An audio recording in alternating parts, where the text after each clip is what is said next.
Forum videos. I'm Peter Loshak. This is the Doug Upstone versus the World show that we do every week with Doug Upstone, where we review the value picks and the games to avoid that he has recommended in his articles that he writes for SBR Forum videos. Right now we're taking a look to Doug's picks for Week 5 in the NFL. Doug, thanks for being back with us this week.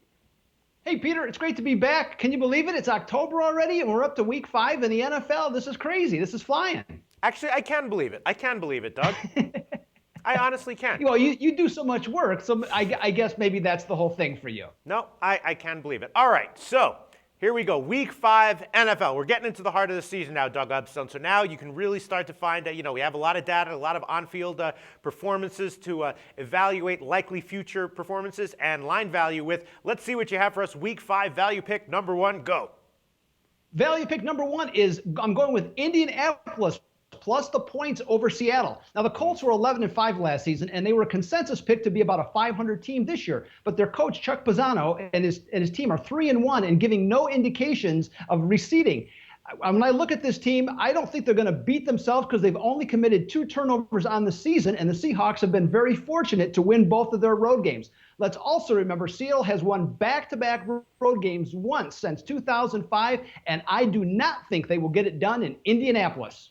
All right, well, Doug, that's going to be a great game. Very tough line. I would tend to agree with you on the spread. We did a very interesting preview with Al McMorty, and he ignored the spread completely, gave a very, very compelling and interesting analysis for why he likes the over in that game. And that's definitely a video worth watching. But, if I had to pick a side, I'd go with you as well. Indianapolis +3. All right, value pick number 2, go.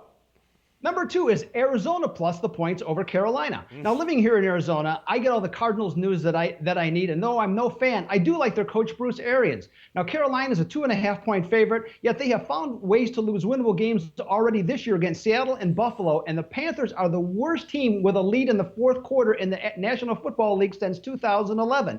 Now, Arians won tight games with the Colts, and he's doing it again with the Cardinals. And he's 7-0 in home games in his career. To me, Peter, this is a real value play on a home dog. Gosh, I previewed this game with Joe Duffy. He completely agrees with you. He likes Arizona quite a bit in this one, +2. I look at this game, I'm saying, am I going to bet my own personal hard-earned money on Carson Palmer getting only 2 points? No, I'm not, but you and Joe Duffy are in agreement, so maybe that is the right side, Arizona +2. All right, value pick number 3. Number 3, we're going to take San Diego minus the points against Oakland. Now, first-year coach Mike McCoy's offense has really got the spring back in Phillip Rivers' step, averaging 27 points a game. Now, the Chargers' offense should have no problem scoring against their division rival Oakland, who's one of the least talented teams in the NFL. It's really hard for me to imagine that San Diego will score less than their average of 27 points, and the Raiders will climb over 17 without special teams or defensive points. For good measure, the Chargers are 9-2 against the spread at Oakland. I'm going with the Bolts by 10. Yeah, Doug, it's so funny that you chose that game because I previewed the game with Scott Kellen from 6centsports.com, and I looked at that game. I was like, man, I know the Sharps are going to be on the home dog. They're going to be on Oakland here, but I don't like it. Oakland is so banged up. How are they going to score? Phillip Rivers looked pretty unstoppable. San Diego's going to put up points. I previewed the game with Scott Kellen. Scott Kellen said he liked Oakland, the home dog, +4. He's a Sharp. Doesn't surprise me. I know the Sharps are going to be on Oakland. I think we might be right. We might be right that San Diego -4 is the right side. You know what, Peter? I think you're the man, and I think I'm the man on this one. I think we're going to be on the right side also. Is it possible we're both the man here? I don't know. Maybe we are. All right, let's move on to your games to avoid, Doug Upstone.